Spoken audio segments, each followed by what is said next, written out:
No terceiro dia da crise, Moscou enviou o general Antotkin e 80 helicópteros para combater e acabar com o incêndio.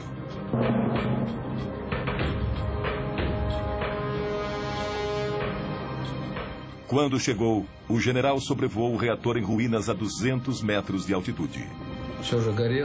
Por causa do incêndio, a temperatura estava entre 120 e 180 graus, mesmo àquela altitude. O nosso dosímetro, que é um instrumento que mede a radiação, ia só até 500 rotings. A agulha enlouqueceu, quase pulou do painel. Acho que havia pelo menos 1000 rotings a 200 metros. Mesmo àquela altitude, meia hora de exposição poderia ser fatal. A forte corrente de ar quente radioativo que subia do reator não permitia nenhum tipo de aproximação. Eles teriam que improvisar uma forma de cumprir sua missão.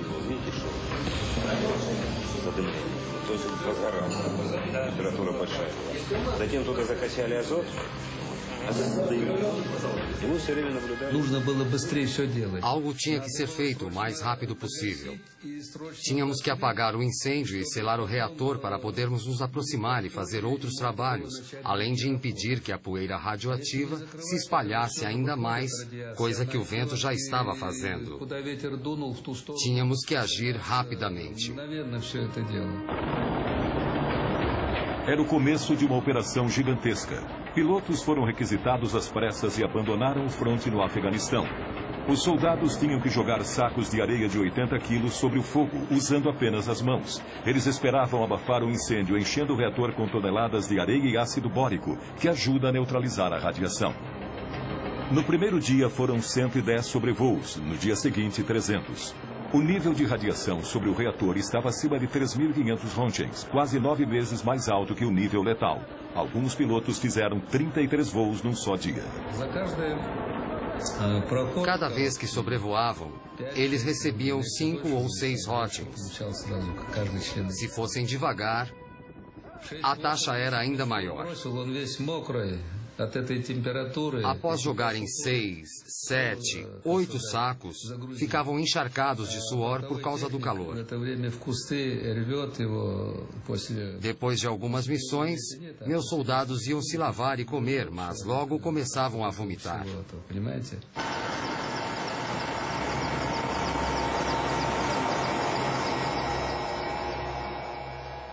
As vítimas foram enviadas para o hospital número 6, em Moscou.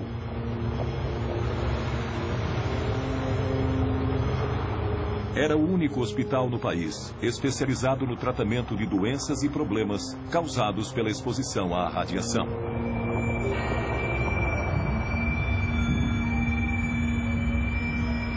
Os sintomas iniciais da exposição à radiação, enjoos, vômitos, náusea e diarreia, são seguidos por um período de latência.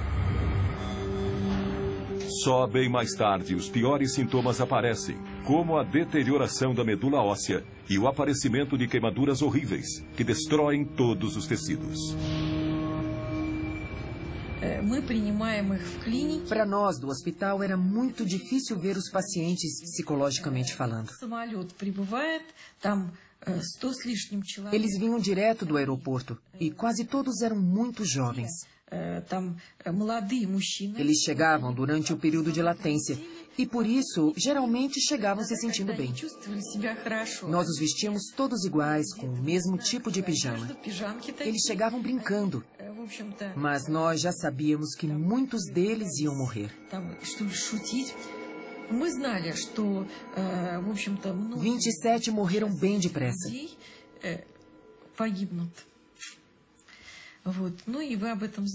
Todos tinham recebido doses cavalares de radiação. Estavam todos em péssimo estado. Era muito triste. E todos eles tinham queimaduras terríveis pelo corpo, alguns pelo corpo todo.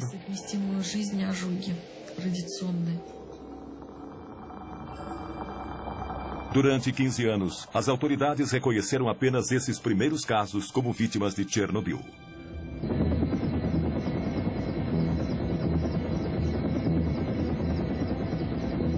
30 quilômetros a leste da usina, a floresta foi completamente queimada pelo deslocamento de ar radioativo causado pela explosão.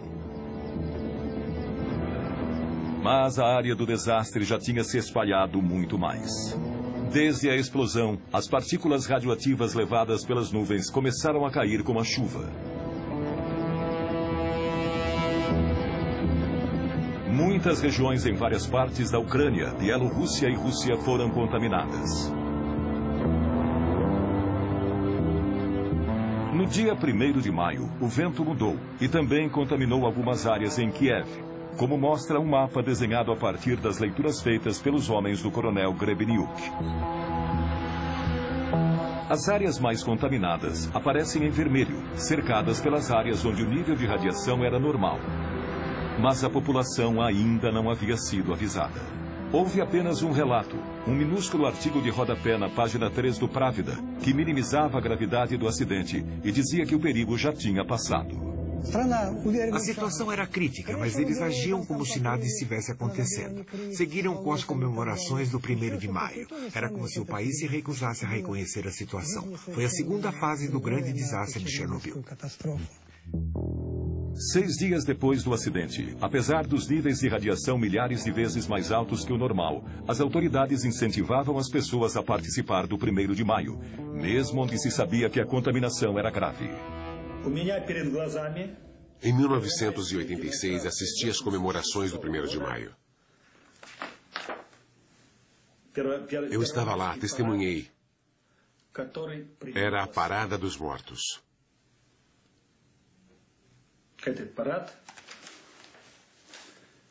E as mortes seriam terríveis.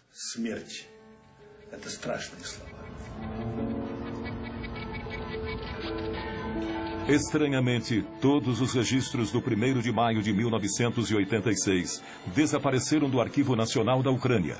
Só restaram as fotos de Igor Kostin. Sherbitsky, o primeiro secretário do partido na Ucrânia, também participou das festividades com a família, inclusive os netos.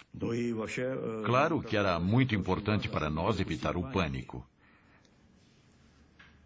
Se pelo menos soubéssemos qual o nível de radioatividade no ar. Quantas pessoas foram contaminadas durante as comemorações? Nenhum único estudo foi publicado ainda. Vladimir Sherbitsky, primeiro secretário do Partido Comunista Ucraniano, cometeu suicídio pouco depois.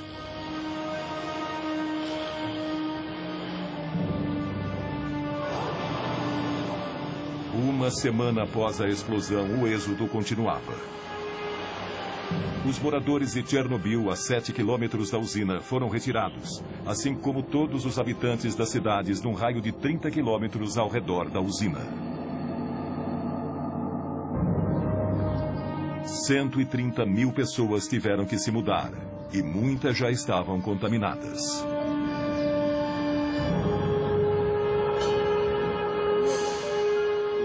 Uma área de 300 mil hectares da Ucrânia e Bielorrússia foi abruptamente evacuada e isolada do resto do mundo.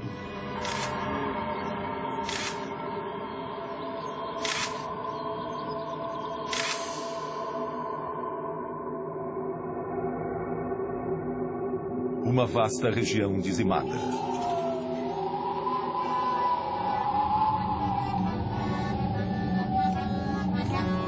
Toda uma cultura arrancada de sua terra natal. Em poucos dias, um mundo inteiro foi destruído por um inimigo invisível.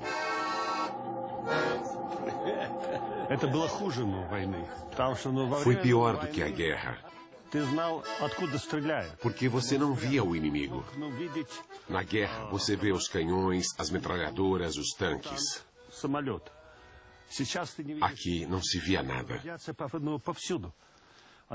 A radiação estava por toda parte. Ela atravessava as pessoas.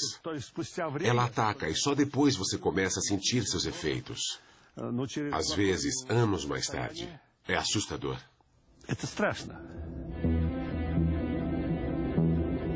Enquanto isso, a nuvem radioativa continuava avançando sobre a Europa, passando sobre a Bavária e o norte da Itália. A chuva levou o Césio-137 e o Iodo-131 para o sul da França e a Córcega. Plantações e pastos foram contaminados. Enquanto as autoridades francesas negavam a presença da nuvem, ela alcançou a Grã-Bretanha e se espalhou até a Grécia. Em Chernobyl, o nível de radioatividade continuava a aumentar. 6.000 toneladas de areia e ácido bórico cobriram a cratera, mas no subsolo a gigantesca massa de magma incandescente continuava ardendo. 10 dias depois do desastre, Gorbachev convidou pessoalmente Hans Blix, o diretor da poderosa Agência Internacional de Energia Nuclear, para visitar o local. Foi o primeiro especialista e o primeiro ocidental a visitar Chernobyl.